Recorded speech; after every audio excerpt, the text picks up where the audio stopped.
5 दिन जिन्होंने राधा कुंड पर कथा सुनी है या राधा कुंड की कथा सुनी है, तो इस बार सभी कुछ अलौकिक ही हुआ। हमको पहले दिन से ही लग रहा था कि कुछ अलौकिक होगा, आगे और भी अलौकिक होगा।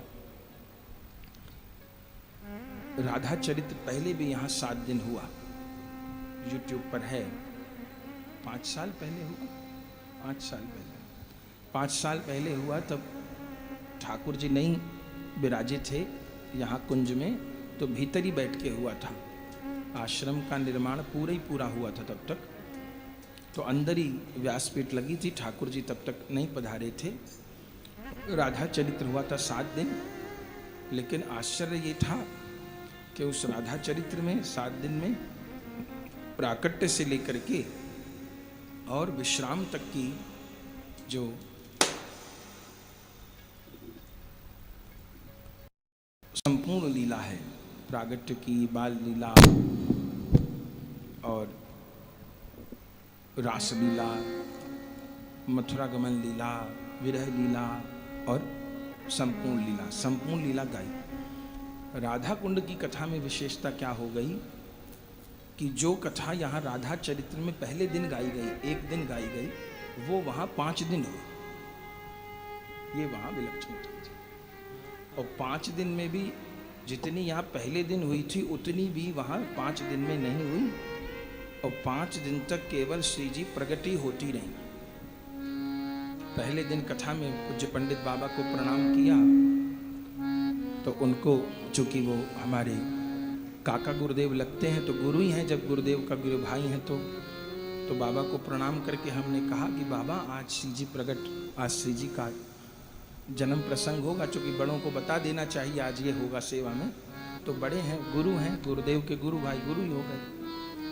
तो हमने कहा बाबा, तो बोले बेटा बताओ आपको तैयारी क्या करनी है, बस ये मत बताओ क्या उत्सव होगा।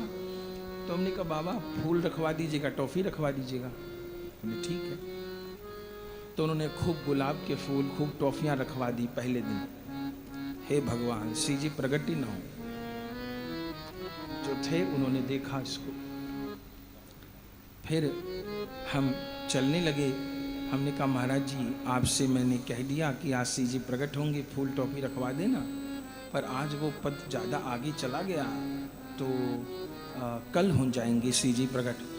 बोले कोई बात नहीं, तुम बताओ बेटा कराना क्या है। हमने कहा महाराज जी खिलौने भी रखा देना और टॉफी, और हम लोग यहाँ से भी ले गए।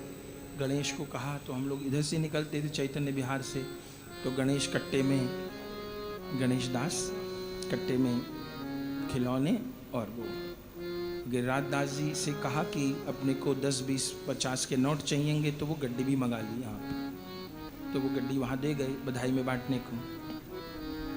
दूसरे दिन फिर कथा करने बैठे, फिर श्री जी प्रकट। फिर तो मैंने बाबा को कहने ही बंद कर दिया कि किस दिन प्रकट होंगे।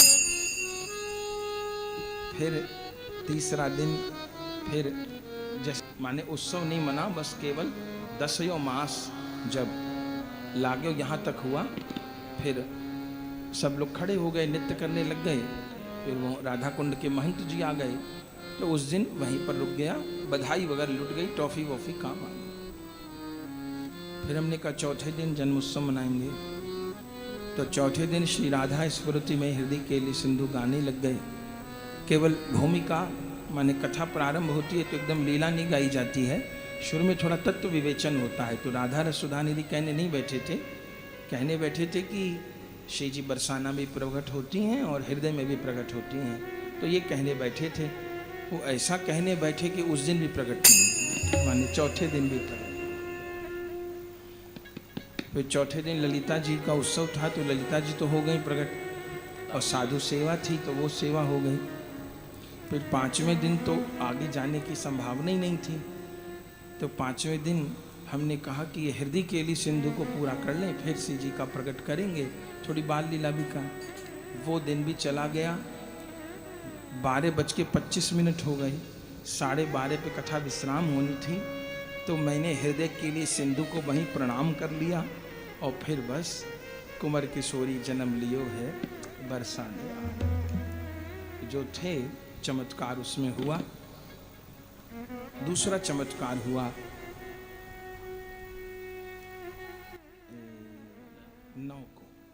9 को जो ललिता छठ थी ना, 9 को परसों 9 को ही तो ललिता छठ थी। तो 9 को वही राधा करावचित पल्लव वल्लरी के वर्णन कर रहे थे।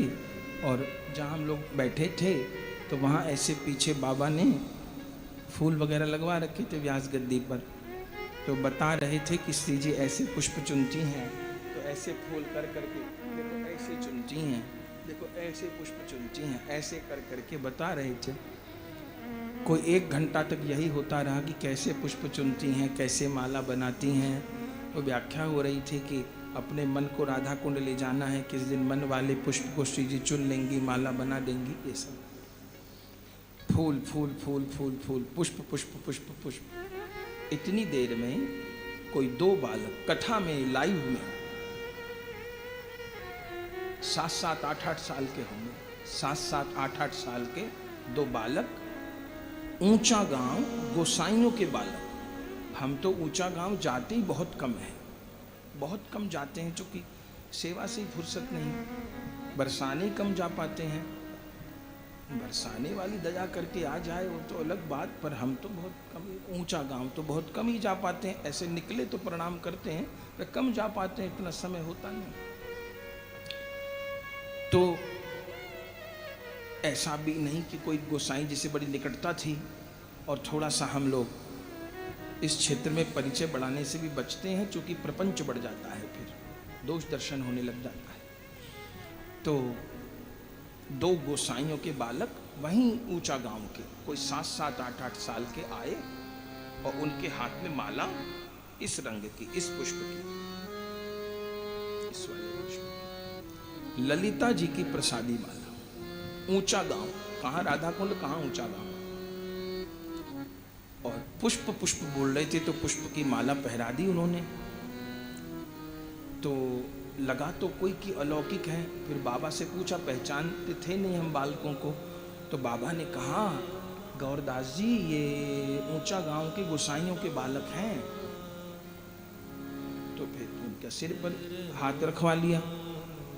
फिर जब नीचे उतरे कथा के बाद, तो बाबा बोले कि हमने पूछा, तो बोले गोसाई बालक थे, और अभी 12 साल से ऊपर के नहीं हुए हैं, तो 12 साल तक के बालक बनते हैं युगल, तो 8 साल के हैं, तो दोनों रास लीला में जुगल की सेवा करते हैं, जुगल का स्वरूप धारण करते हैं। वो दोनों बालक, एक प्रिया जी बने हैं, एक लाल जी बने। तो उनने माला, तो ये भी एक अलौकिक। तो 5 दिन जो कथा यहाँ 1 दिन में हुई थी, वो भी ज़्यादा हुई थी, वो वहाँ 5 दिन में लिख दिया। राधा रानी का पावन चरित्र, वहाँ चरित्र तो क्या प्रकट हो गई, सोई बड़ी।